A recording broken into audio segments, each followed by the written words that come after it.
우리가 내일 모레 추석을 앞두고 추석 명절을 앞두고 우리가 이렇게 예배를 드립니다. 추석 명절을 앞두었으니까 이 추석에 대한 말씀, 결실에 대한 말씀, 이런 말씀을 주제로 삼아서 전하면 좋겠는데, 무슨 연고인지 이번에 말씀은 믿음의 발을 떼라고 하는 이스라엘이 요단강을 건너 들어가는, 약속의 땅으로 들어가는 그 말씀이 본문이 되고 주제가 되었습니다. 사실 우리가 가을에 결실을 거두고 그 은혜를 나누고 그 은혜를 감사하고 찬양하고 영광 올려드리는 것도 중요하지만, 또 한편으로는 우리가 하나님 나라의 알곡이 되어서 천국 백성 되는 것, 이것도 중요한 문제라고 생각이 되어집니다. 우리 하나님은 의인은 믿음으로 말미암아 살리라고 하셨습니다. 우리가 믿음으로 살아야만 영원한 승리를 거두게 될 줄로 믿습니다. 오늘 우리는 긴 본문을 잡아서 읽었습니다.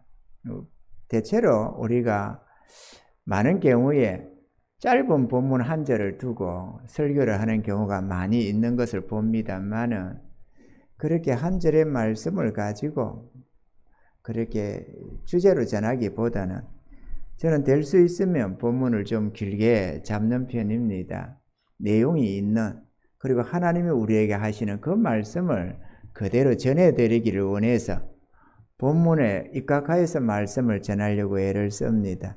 아무래도 주제 하나를 딱 잡아가지고 한 절을 읽고 또는 두 절을 읽고 그 주제를 가지고 이렇게 전하는 거는 자신의 생각이 많이 들어갈 수밖에 없는 부분이 있다고 생각이 되어집니다. 그래서 그런 설교가 아니라 하나님이 우리에게 하신 그 말씀의 의미를 풀어서 우리가 함께 그것을 듣고 마음에 새기고 믿음으로 준행해서 하나님의 뜻 가운데서 살아가는 그런 믿음의 삶이 되기를 원했다고 하겠습니다. 오늘 우리는 이 본문을 통해서 우리가 하나님의 약속의 땅으로 들어가기 위해서는 반드시 세 가지를 지켜 행해야 한다는 것을 우리가 살펴보고자 하는 것입니다. 하나님은 오늘 주의 백성들에게 약속의 땅을 향해 들어가기 위해서 먼저 마음을 성결케 하라고 말씀을 하셨습니다. 오늘 3장 5절에 여호수아가 또 백성에게 이르되 너희는 스스로 성결케 하라. 여호와께서 내일 너희 가운데 기사를 행하시리라. 할렐루야. 주의 법궤를 따라가는 자들은 마음을 성결케 해야 합니다. 왜 마음이 성결해야 약속의 땅으로 들어갈 수 있는가? 우리는 찬송가 169장에 이런 찬송이 있습니다. 강물같이 흐르는 기쁨 성령 강림함이라. 정결한 마음 영원하도록 주의 거처 되겠네. 정결한 마음 속에 성령이 임하십니다. 그래서 영원토록 하나님의 거처가 된다는 것입니다. 우리 주의 백성들을 하나님의 진실한 성전이라고 말을 하잖아요. 왜 우리가 주의 성전이 되는가? 하나님의 성령이 우리 안에 거하셔서 우리를 당신의 몸, 당신의 집으로 삼고 계시기 때문에 성전이다, 이렇게 얘기를 하는 것입니다. 우리가 마음이 오염되고 더러워지고 정욕적인 마음 속에는 하나님의 거룩한 영이 거하실 수가 없는 겁니다. 그래서 하나님이 우리를 성전으로 삼으시고 우리 안에 거하시기 위해서는 우리로 하여금 먼저 회개케 해서 우리의 죄된 문제를 해결하는 것입니다. 아멘이죠. 깨끗한 마음이 아니면 거룩한 하나님의 영이 거하실 수가 없기 때문에 우리는 반드시 깨끗해져야 하는 것입니다. 할렐루야. 성결케 하라고 하는데 이스라엘 백성들에게 성결케 하라고 했는데, 우리가 알다시피 요단강은 약속의 땅으로 들어가는 저 천성을 의미하는 것 아니겠습니까? 그죠? 이들이 약속의 땅으로 들어가는데 하나님께서 그동안에 광야 40년 다닌다고 고생했다. 몸도 더러워 죽 깨끗이 못하니까 몸 깨끗이 씻어서 들어가라. 새로운 마음으로 가라. 이런 얘기는 아닐 것 아니에요. 우리처럼 목욕 개지하고 들어가라. 그 얘기는 아니다는 거죠. 마음을 성결케 해야 된다. 약속의 땅으로 들어가려면. 할렐루야. 우리가 마음을 성결케 하려면 어떻게 해야만 마음이 성결케 되느냐. 마음이 성결해지는데 우리 마음대로 되는 것만은 아니잖아요. 마음을 성결케 하는 데는 세 가지가 있습니다. 첫째는 지은 죄를 회개하고 그 죄된 삶에서 돌아서야만 합니다. 뭐 죄된 삶 하니까 내가 무슨 나쁜 짓을 한 것을 기억하면서 그걸 회개하려고 하는데 그거는 부분적인 단편적인 것이고 중요한 것은 하나님의 뜻 가운데 살지 않고 내 마음대로 살아온 나의 삶을 회개해야 하는 것입니다. 회개하고 돌이키는 은혜가 있기를 바랍니다. 그러면 우리의 모든 죄가 다 사함받게 됩니다. 둘째, 주님을 영접해서 성령으로 새롭게 되어져야 합니다. 성령으로 거듭나야만 하나님과 나 사이에 성령님이 거하시고 중보자가 되셔서 하나님의 뜻은 나에게 전달해 주시고 나의 마음 어떤 것은 하나님께 고해 알려주시고 이렇게 하면서 나와 하나님이 교통이 일어나기 시작하는 것입니다. 우리가 믿음 생활을 한다고 하는데 많은 이들이 그냥 종교적으로 기독교를 신봉하는 경우가 참 많습니다. 그래서 뭐 좀 열심히 있는 자는 예배에 좀 더 열심 내고 헌금 생활 열심 내고 뭐 이런저런 봉사에 열심 내고 그럽니다만은 아무리 바리새인의 신앙을 가져도 열심을 내어도 성령으로 거듭나지 못하면 약속의 땅으로 들어가지를 못합니다. 아멘이십니까? 우리의 열심에다가 곱하기 10을 하고 100을 해도 그거로는 천국에 못 들어갑니다. 성령으로 거듭나야 됩니다. 성령 예수 주님을 모셔서 주의 영이 내 안에 임하시고 성령님이 나를 지배하고 다스리도록 나를 내어드려야만 합니다. 그렇게 순종해서 삶을 살아가면 우리는 점점 더 새로움을 잊게 되는데 성령으로 거듭나서 새 심령을 가지게 되고 또 성령의 이끄심을 따라서 날로 우리가 정화되어 갑니다. 이걸 성화라고 하는데 지난 날에는 이기적이고 정욕적이고 뭐는 또 조급하고 또 소심하고 뭐 좌우지간에 우리 특성들이 허물진 특성들이 다양합니다만은 성령의 이끄심을 따라가다 보면 점점 변화를 이룹니다. 소심한 사람은 믿음으로 담대해지기 시작하고 강팍했던 심령은 점점 온유해지고 가고 완고했던 심령이 겸손해지고 이기적이고 정욕적이었던 심령이 어렵고 거룩함으로 심령이 바뀌어져 가게 됩니다. 성령이 하시는 새로운 사역입니다. 이거는 인간이 할 수 없고 인간이 인간을 어떻게 바꿉니까? 창조주 되시는 하나님이 우리 안에서 바꿔가는 은혜의 역사들인 겁니다. 우리는 이것을 광야 40년 생활 속에서 변화를 이루어 가는데 우리도 그 대열에 동참해서 아름다운 주의 백성들이 되어지기를 바랍니다. 셋째는 주의 말씀과 뜻에 순종해서 살아가야 합니다. 우리가 성령으로 거듭나서도 주의 말씀을 따라서 순종하며 나아가지 않으면 그렇게 깊은 은혜 속으로 나아가지를 못하고 변화가 별로 일어나지를 않습니다. 그저 값없는 용서받고 천국 백성 되는 것은 되겠지만 하나님 앞에 귀하게 쓰임받는 그런 아름다운 일꾼으로는 택함 받지를 못합니다. 왜냐하면 진리를 알지 못하고 하나님의 뜻 가운데 서지 못해서 어렵고 거룩함에 있어서 문제가 많이 생긴다는 것입니다.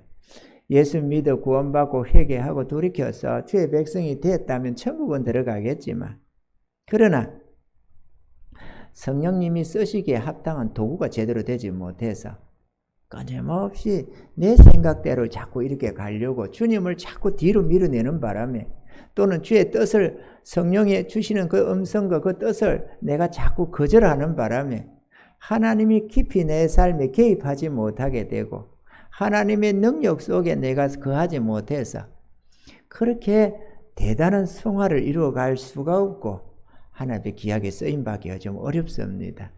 우리가 하나님의 나라를 향한 간절한 소원이 있다면 또 주님을 진심으로 사랑한다면 주님 앞에 온전히 복종하여 살아가시기 바랍니다.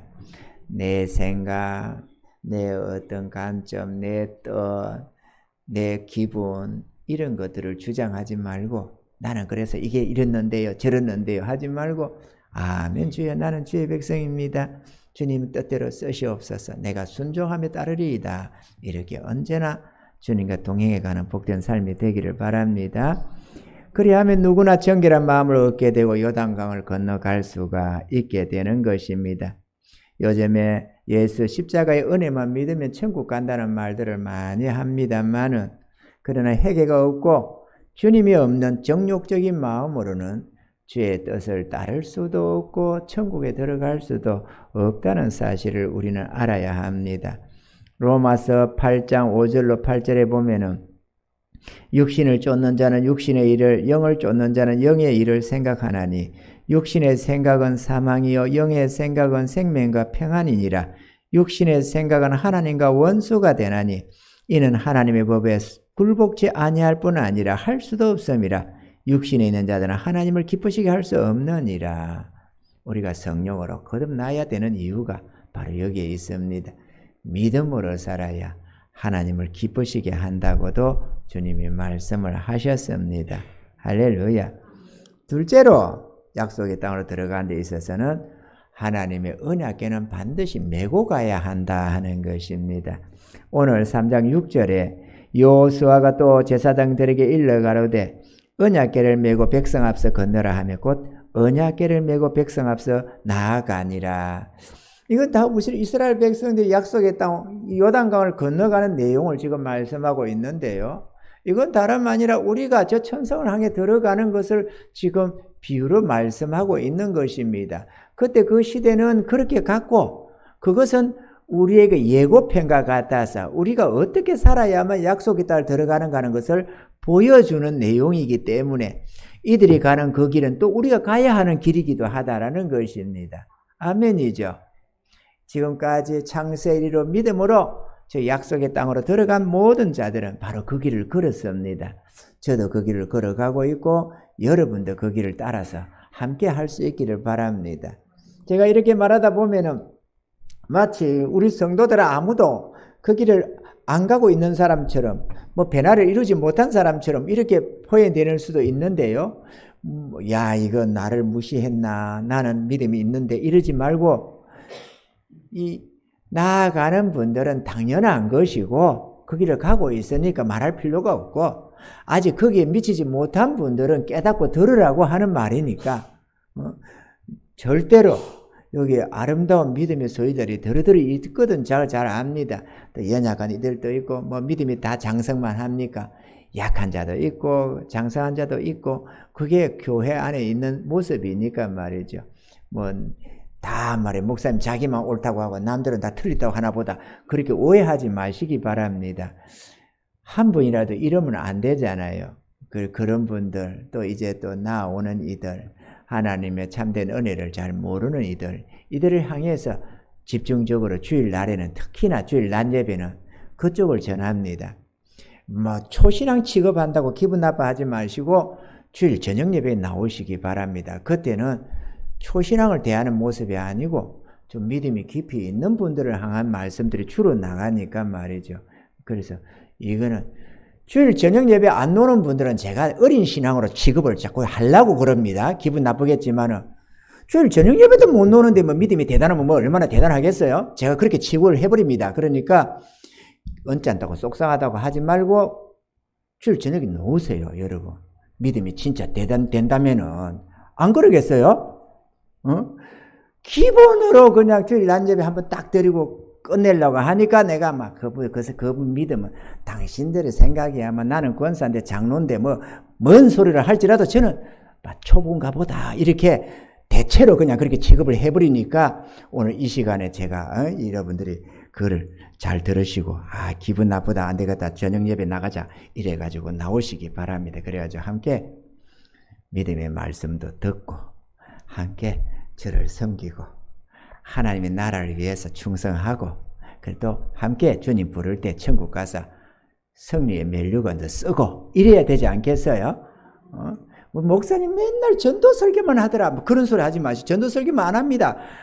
믿음의 말씀도 전하고 하나님의 권능의 말씀, 기적의 말씀, 축복의 말씀, 복받는 말씀도 많이 전하고 합니다. 성경에 어디 뭐 전도 설교만 있습니까? 여기 얼마나 많이 있는데. 우리가 다 함께 주님 앞에서 마음을 겸손해서 나아가야 될 줄로 믿습니다. 그리고 우리가 약속의 땅으로 가는데 이스라엘 백성들도 이 하나님의 법궤를 메고 갔다라는 것입니다. 아멘이죠. 그래서 언약궤를 메고 앞서가라 해서 그렇게 됐다고 했습니다. 하나님의 법궤는 메고 가야 합니다. 언약궤를 메고 가지 아니하고 수레에 얹어서 간 적이 있기는 있었습니다. 이 엘리 제사장 때에 홈리와 비느하스 두 아들 제사장이 하나님의 법궤를 가지고 이스라엘 백성과 함께 블레셋과 싸움한다고 법궤를 가져가서 싸워보겠다고 나섰다가 홀랑 법궤를 뺏긴 적이 있었습니다. 이 블레셋에서 이 하나님의 법궤가 한동안 머물렀는데 하나님이 진노로 그 블레셋을 치다 보니까 이것들이 안 되겠다 싶어서 다시 올려보내자 해가지고 법궤를 올려보냈는데 전나는 소, 암소 2마리한테 새 수레에다가 법궤를 딱 얹어가지고 올려보냈습니다. 그래가지고 벳세메스로 곧장 올라가면은 이게 하나님이 이 우리 블레셋 족속을 친 거라고 생각을 하고 만약에 이 소들이 엉뚱한 길로 가면은 그거는 하나님이 친 게 아니고 우연히 우리에게 재앙이 닥친 거다 이렇게 했습니다. 그런데 법궤가 여러 고을을 거쳐서 벳세메스로 그대로 고스란히 올라가는 것을 보면서 하나님이 하셨구나 이렇게 했다는 적이 있습니다. 이것을 봤는데 그로부터 얼마 뒤에 다윗이 하나님의 왕이 되어가지고 이 하나님의 법궤를 이 다윗성으로 올리고자 한 적이 있었습니다. 하나님의 법궤가 기럇 여아림에 있었는데 하나님의 법궤를 올리려고 했는데 이때 어떻게 했느냐? 새 수레에다가 얹어가지고 그렇게 해서 우사와 아효 이 두 제사장이 수레에다가 얹어가 앞에서 하나 끌고 가고 뒤에서 호행하고 이렇게 가다가 나곤의 타작마당에 가서 소들이 팔딱 뛰는 바람에 법궤가 떨어지려고 하니까 우사가 하나님의 법궤가 떨어지니까 급하니까 이렇게 확 잡았습니다. 그러자 하나님이 치셔서 그가 그 자리에서 죽고 말았습니다. 그래서 그걸 베레스 우사다 이렇게 말을 했다고 하는데 왜 그랬느냐? 법궤를 메야 하는데 전날에 법궤가 송아지 소 2마리에 끌려서 올라온 적도 있거든요. 사람이 그걸 봐놔 놓으니까 메고 가는 거 얼마나 불편해요. 신장로가 있는 것도 아니고. 그러니까 술에다가 씻고 끌적끌적 갔는데 그게 하나님의 규례가 아니었던 겁니다. 아멘이죠. 어쩔 수 없는 상황이 블레셋에 저가 메고 갖다 줄 수는 없고 그렇다고 제사장 내려와서 메고 가라 할 수도 없고 그때야 수레를 싣고 갔지만은 주의 백성들이 법궤를 메고 가야지 끌고 가거나 수레에 얹어 다니거나 그래서는 안 되지 않겠어요? 하나님의 법궤는 반드시 메어야 합니다. 아멘이죠. 그러면 그때야 하나님의 법궤가 있으니까 메고 다녔겠지만 우리 시대에 무슨 법궤가 있나요? 그러겠지만 하나님의 법궤는 하나님의 계명과 율례와 법도를 말하는 겁니다. 다시 말하면 하나님의 법에는 순복해라. 그걸 얘기하는 겁니다. 할렐루야. 마태복음 11장 29절로 30절에 예수님은 이렇게 말씀했습니다. 나는 마음이 온유하고 겸손하니 나의 멍에를 메고 내게 배우라. 그러면 너희 마음이 쉼을 얻으리니 이는 내 멍에는 쉽고 내 짐은 가벼움이라 하시니라. 여러분 삶이 고달프십니까? 삶이 고달프면 하나님의 법궤를 메고 순종하여 따르시기 바랍니다. 하나님이 함께 하셔서 하나님이 나의 도움이 되시면 나의 어떤 얽히고 설킨 문제도 하나님이 풀어나가십니다. 그러면 쉼을 얻습니다. 아멘이십니까? 저도 정말로 힘든 삶을 살았습니다. 저희 내가 결혼을 해서 신혼살림을 사는데 너무 어려웠습니다. 저희 집에서 단돈 10,000원짜리 하나 도와준 적도 없고 둘이서 살아가는데 이놈께 돈이 다 어디로 가버렸는지 돈이 없고 좌우지간에 둘이서 맞벌이 한다고 하는데도 그렇게 어려웠습니다. 요즘 젊은 사람들이 맞벌이 한다고 투잡서 쓰리잡서 하면서도 행편이 안 풀려가는 거 좀 이해가 될 것도 같아요. 돈이 그렇게 없고 어려웠습니다. 그런 속에서 주님을 만났습니다. 정말로 멍청이가 될 것처럼 멍해지는 그런 때, 아무리 노력을 하고 성공을 해보겠다 몸부림을 쳐도 이래도 안 되고 저리도 안 되던 그런 때, 내 몸은 아파서 조금만 일을 좀 하다 보면, 며칠만 하다 보면 피곤해져서 그냥 또 쓰러지고, 그런 때에 주님을 만나드렸습니다. 주님을 만나고 너무 감사했습니다. 그리고 그 주님을 믿고 따라가다 보니까 주님께서 나를 그 늪에서 다 건져주셨습니다. 수렁에 빠진 나의 인생을 하나님이 하나하나 건져내시는데, 첫째는 성결케 하고 거룩하게 하셨습니다. 하나님의 법을 순종하며 따를 수 있도록 은혜를 주셨고, 저 천국과 지옥을 알 수가 있게 해주셨습니다. 또 나의 가난에서도 건져주셨습니다. 만나와 메추라기를 먹이시면서 하나님께서 넘치는 비료를 주셨습니다. 전능자를 알게 해주셨고, 그분의 권능 속에서 살게 해주셨습니다. 그러다 보니 가난에서 점점 해방되어서 이제는 뭐 돈 소리가 입에서 사라진 지가 아주 오래되었습니다. 돈이 많아서가 아닙니다. 하나님의 전능하신 권능이 함께 하셔서 모든 필요를 공급하다 보니까 요즘에 돈을 현금을 한번 물어볼게요. 여기 지금 현금으로 주머니에 한 200~300만 원 들고 다니는 분 있습니까? 현금으로. 나는 돈 현금 200~300만 원 손에 들고 다닌다 그러는 분 혹시 손 한번 들어봐봐요? 없잖아요. 왜냐? 카드를 쓰는 거거든. 카드를. 그러면 카드를 긁으면 되거든요. 그죠? 그 말은 은행에 문제가 있다는 거 아니에요. 그죠? 그거 뭐 신용카드가 됐건 현금 체크카드가 됐건 체크카드가 됐건 어쨌거나 있다는 것 아니에요.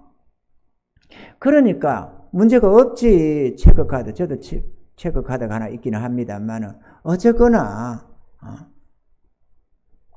그러다 보니까 현금을 안 들고 다니잖아요. 은행에만 돈만 넣어놓으면 괜찮습니다. 얼마인지 긁어 쓸 수가 있거든. 돈 현금을 안 들고 다니다. 우리 하나님이 우리의 은행이 되면은 그때는 카드만 들고 다니면 됩니다. 내 통장에 돈이 없어도 필요하면 하나님이 채워주십니다. 그러니까 하나님 이렇게 하면 다 주시기 때문에 굳이 돈 없다고 기죽을 필요가 없습니다. 하나님이 없는 게 문제지 돈 없는 게 문제가 안 됩니다. 여러분 아멘이십니까? 동의하십니까? 아는 사람은 압니다. 돈 없이 주머니에 탈탈 털려도 기만 살아서 돌아다닙니다. 하나님이 필요할 때는 언제나 주시거든요. 돈 없어도 하나님이 함께 하시면 별걸 다 할 수 있어요. 그러니까 굳이 통장에 돈 없다고 기죽지 마세요. 하나님이 없는 게 기죽는 인생입니다. 여러분 하나님이 계셔야 합니다. 나 예수 믿는데 예수 믿어도 하나님 의지하지 못하는 사람은 말짱 꽝이 됩니다. 어쨌든 간에 하나님 믿고 의지해서 믿음으로 사셔야 됩니다. 그러면 하나님이 나의 통장이 되셔가지고 언제든지 너희는 무엇인지 원하는 대로 구하라. 그러면 이루리라 하셨고 또 주님께서 너희는 먼저 그의 나라와 그 의를 구하라. 그러면 이 모든 것을 내게 더하시리라 하시는 하나님께서 언제나 필요를 공급하시고 대해주시기 때문에 돈 세상 사람은 돈 자나 깨나 돈 이라고 사는데 믿음의 백성들은 하나님하고 살아갈 수가 있습니다. 할렐루야. 믿음으로 사시기 바랍니다. 하나님의 법을 어깨에 매야 합니다. 오늘날 많은 사람들이 자유롭게 신앙생활을 한다고 하나님의 법궤를 매지 않으려고 그래요. 그래서 하나님의 뜻은 상관없이 내 마음대로 살려고 그래요.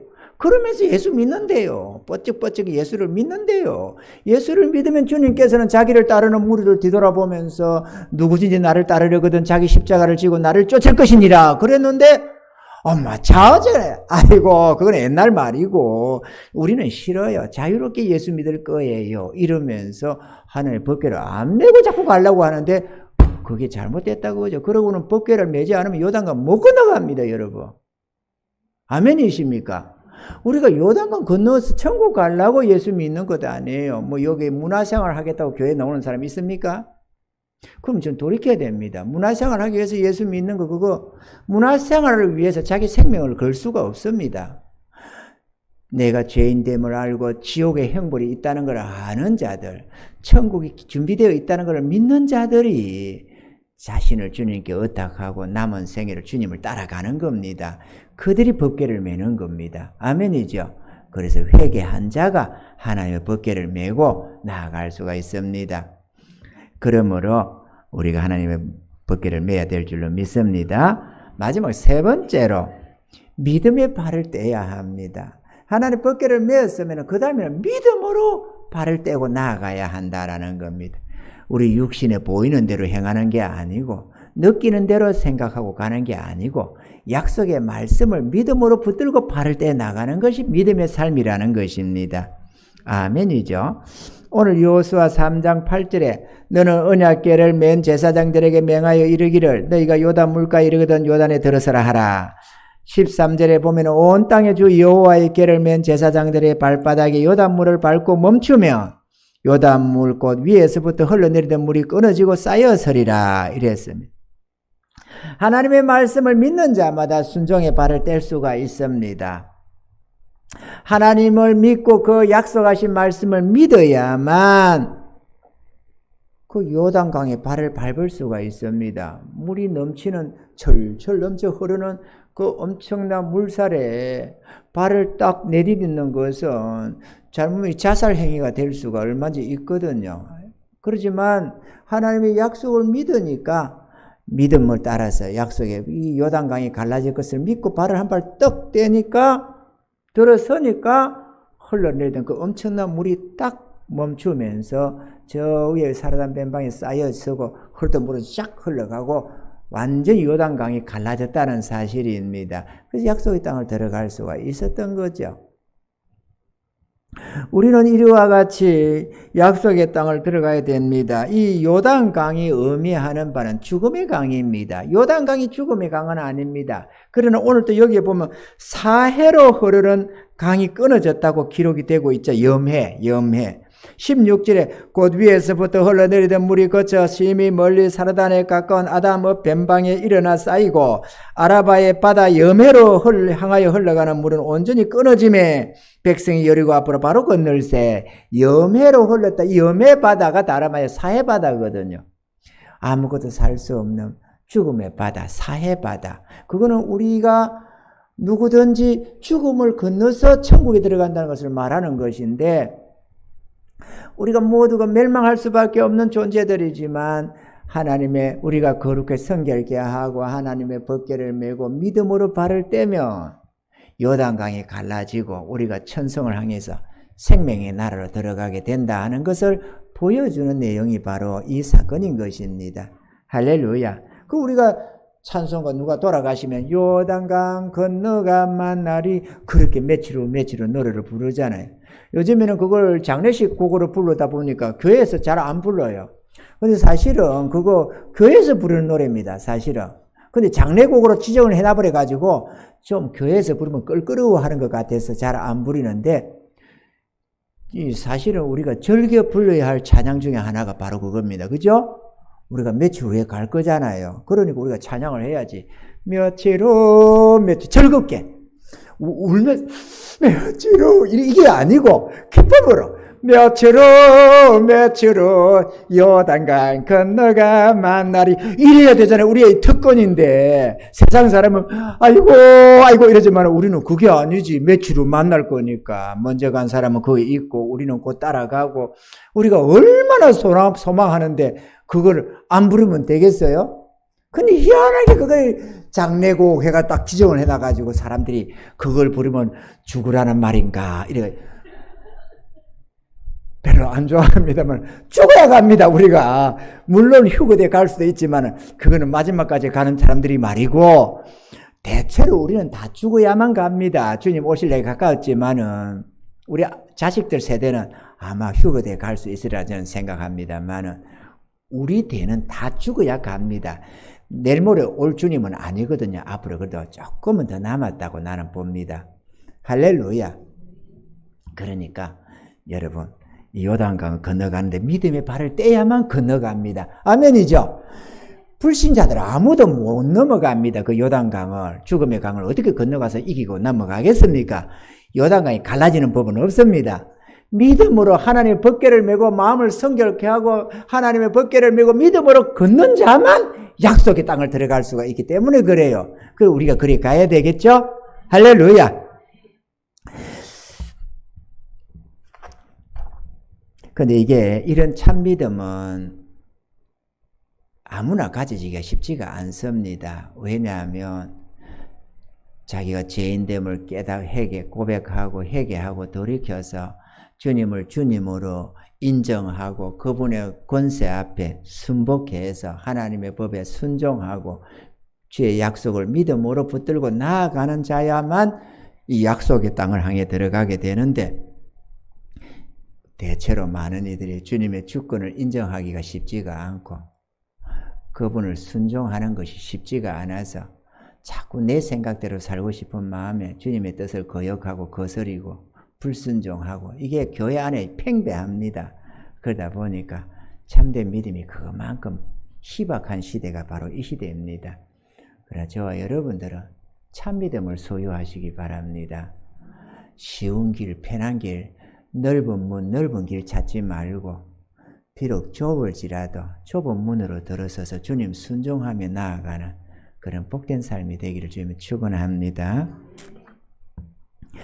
자기 부위를 부인하고 자기 십자가를 지고 지는 이 자가 하나님의 말씀과 뜻을 따라서 살 수가 있습니다. 이 히브리서 11장 1절로 3절 보면은 히브리서 11장입니다. 네. 믿음은 바라는 것들의 실상이요 보지 못하는 것들의 증거니 선진들이 이뤄서 증거를 얻었느니라. 믿음으로 모든 세계가 하나님의 말씀으로 지어진 줄 우리가 아나니 보이는 것은 나타난 것으로 말미암아 된 것이 아니니라. 믿는 자가 믿음은 바라는 것들의 실상이요 보지 못하는 것들의 증거라라고 했습니다. 선진들이 다 이렇게 믿음으로 살아서 증거를 다 받고 살았다고 기록을 하고 있습니다. 그러므로 우리도 또 믿음으로 살아야 합니다. 믿음은 보이는 현실 세계를 따라가는 게 아닙니다. 우리 현실이 아무리 암담하고 절박하고 불가능해 보여도 하나님의 약속을 붙들고 나아가면 기적이 일어나고 요단강이 갈라지듯이 우리 삶에 하나님의 은혜의 이 역사가 일어나게 되어져 있습니다. 그래서 우리는 돈으로 가지 않고 살지 않고 명예 건설을 추구하지도 않고 자기 하나님을 붙들고 나아가는 믿음의 용사들이 되어가는 것입니다. 아멘이죠. 내가 보고 느끼는 현실 세계보다는 보이지 않는 하나님과 그의 약속을 믿고 살아가는 삶이 믿음의 삶인 것입니다. 이 믿음으로 사는 삶은 자기를 부인하지 않으면 그리고 자기 주님의 십자가 주님 메어주는 자기 십자가를 지고 따르지 아니하면 절대로 따라갈 수가 없기 때문입니다. 사랑하는 성도 여러분, 오늘 이 세 가지의 말씀을 마음에 새기시기를 바랍니다. 하나님의 말씀은 우리의 생명이요 영의 양식, 영원한 하늘 양식입니다. 우리가 땅에서 뭔가 잘 떼서 잘 먹고 잘 살아야만 사는 게 아니고 하나님의 말씀을 받아 먹어야만 우리 영혼이 삽니다. 할렐루야. 그러므로 세 가지를 기억해야 됩니다. 첫째, 우리의 마음을 성결케 해야 됩니다. 자신의 죄된 삶을 회개하고 돌이켜야 하고 주님을 모셔서 성령으로 새로워져야 합니다. 두 번째로는 하나님의 언약궤를 메고 가야 합니다. 귀찮다고 힘들다고 내 마음에 안 든다고 집어 던지고 찔찔 끌고 가거나 남에게 메어가려고 하지 말고 내가 겸손히 순종하시는 은혜가 있기를 바랍니다. 주님이 무슨 뜻을 주시든지 아멘 주님 나는 주의 것입니다 하고 순종하여 살아가는 은혜가 있기를 바랍니다. 구약의 선지자들이나 많은 거룩한 종들에게 주님이 뜻을 주시면 이들이 이렇게 말했습니다. 주여 말씀하옵소서 제가 듣겠나이다. 이렇게 말. 주여 종이 여기 있나이다. 이러면서 주의 부르심 앞에 언제나 순복하는 모습을 볼 수가 있습니다. 저와 여러분들에게도 하나님이 뜻을 주시면 주여 내가 듣겠나이다. 아멘 내가 주의 것이나이다. 고백하시는 은혜가 있기를 바랍니다. 셋째로 믿음의 삶을 살아야 합니다. 기분 따라 보이는 환경 따라 세상 만족을 구하며 사는 그런 정욕적인 삶이 되지 말고 눈에 보이지는 않지만 살아계신 하나님을 믿고 의지하고 그분의 약속의 말씀을 붙들고 살아가는 믿음의 삶을 살아야 합니다. 또한 보여지는 현실에 따라서 되니 안 되니 할 게 아니고 보이지 않는 하나님의 권능을 의지해서 믿음으로 발을 떼가야 합니다. 아멘이죠. 그러면 하나님의 권능의 역사가 일어납니다. 저 부산에 가만히 있어보자. 그 부산에 제일 큰 교회가 뭐였나요? 수영로 교회. 수영로 교회. 그 목사님이 그러시더라고. 그 목사님이 그랬죠 아마. 교회를 건축하고 뭐라 하려고 하는데 재직에서 돈 없다고 지금 때가 아니라고 안 된다고 우리로서는 도저히 불가능하다고 자꾸 그러는데 하나님께 자꾸 물으니까 하나님께서 그러더래요. 반대만 안 하면 된다 그러시더래요. 그래서 성도들 앞에 선언을 했답니다. 여러분 헌금 안 해도 됩니다. 반대만 안 하면 된답니다. 이렇게 말이죠. 헌금 안 해도 되니까 반대만 하지 마세요. 교회 건축에 있어서. 그러니 뭐 성도들 재직들이 뭐라고 할 수가 있어야지. 그래서 반대만 하면 된다는데 뭐 어떻겠냐 해서 다 아멘 아멘 해가지고 교회 건축을 시작했는데 아름답게 되어졌다고 하나님이 역사하신다. 그래서 그 교회 전통이 반대 안 하는 걸로 말이죠. 반대만 안 하면 된답니다. 뭐든지. 그러니까 보이는 현실이 뭐 되니 안 되니 할 것도 없고 하나님이 역사하셔서 하나님이 나라를 세워가는 법이니까 우리가 아멘으로 하답하면 되는 줄로 믿습니다. 할렐루야. 지금 우리 교회도 그래요. 우리 교회도 지금 뭐 믿음으로 발을 떼서 나아가고 있습니다. 지금까지도 그래왔고 앞으로도 그래 갈 겁니다. 우리 행패는 처지 뭐 내 입장 따져가면서 이거는 되니 안 되니 지금 상황이 어떻네 그런 소리 할 것도 없고 가자 이게 하나님 뜻이 맞나 안 맞나 그것만 따져가면 됩니다. 그러면 나머지는 하나님이 하시는 거지 우리가 하는 건 아니거든요. 아멘이죠. 그리고 우리 마음에 하나님이 뜻을 주시면 아멘 하면 되는 것이지 또 주의 뜻을 주면 노멘 할 겁니까? 나는 반대로 했기 때문에 나는 마음이 원치 않았기 때문에 주님이 뜻을 주든 안 주든 나는 상관없이 나는 안 해. 이것도 안 맞겠죠. 주님이 무슨 뜻을 주시는지 간에 아멘 하고 순종해 가는 것이고 그러면 주의 뜻은 이루어지고 하나님의 영광은 나타나고 우리는 그 은혜를 맛보며 천국 가서 칭찬과 상급도 받고 그게 우리가 영광으로 살아가는 법이거든요. 그러자고 세상에서 구별한 백성들이니까 말이에요. 아멘이죠. 우리가 믿음으로 발을 떼서 역사를 하다 보면 우리가 볼 때는 절대로 불가능한 현실이었는데 하나님의 기적이 일어나는 겁니다. 놀랍게도 말이죠. 우리는 깜짝깜짝 놀랄 때가 한두 번이 아닙니다. 하나님의 권능을 목격하면서 또 그러면서 믿음은 믿음이 자라도록 믿음을 먹고 믿음이 자라는 거거든요. 점점 믿음이 강화되어서 범사에 하나님을 인정하고 범사에 그분의 능력에 의지해서 살아가는 법을 배우게 되는 겁니다. 그러면 참된 평안 가운데로 나아가게 되는데 이 같은 삶이 푸른 초장 실만한 물가라고 주님 말씀하는 겁니다. 주님을 따라야 됩니다. 우리는 무능력하지만 주님은 전능하신 하나님이십니다. 그러므로 주님 뜻에 아멘하고 나아가면 즐겁게 동참하면 하나님의 권능을 목격하게 되고 우리 또한도 귀하게 쓰임도 받고 하나님께 영광도 올려드리고 우리의 이웃들 불쌍한 영혼들도 구원도 하고 그렇게 또 그러고 나서 이 땅에서도 하나님의 위로를 마음껏 누리다가 천국 가면 영원한 칭찬과 상급도 받게 되는 것입니다. 잘했다는 소리도 좀 듣고 말이죠. 이런 은혜가 저와 여러분 모두에게 있기를 좀 축원합니다.